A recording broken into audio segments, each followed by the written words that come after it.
आपण मानकर आत्मविश्वास बढ़ाइबाक और गोटे कार्यक्रम हाथ के नहीं सेटा होची 5T कॉलेज रूपांतरीकरण को द्वारा आपण माने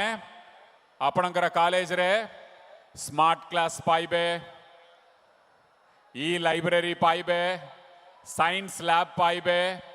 भल भल फैसिलिटी सबू पाइबे ये सब आपणकर कॉलेज टा मु देखौची ये जो भी कॉलेज आपण देखुछंती ये सब आपणकर कॉलेज रे जो भी रूपांतरीकरण काम चलुची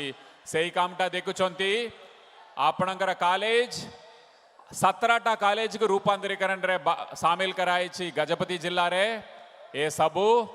मार्च मास सुधा काम सरीबो आशा करिबा आपण मानक समस्त सहयोगरे भल काम हबो आपण माने बड़ा बड़ा शहर पिला माने जो भी सुविधा पाइबे आपण माने भी पाइबे स्मार्ट क्लास पाइबे ई लाइब्रेरी पाइबे साइंस लैब पाइबे बड़ा बड़ा कॉलेज रा पिला माने जो भी स्वप्न करि पारिबे से स्वप्न गजपति पिला भी करि पारिबे आपण माने भी सक्सेसफुल लई पारिबे आपणकर स्वप्न रे।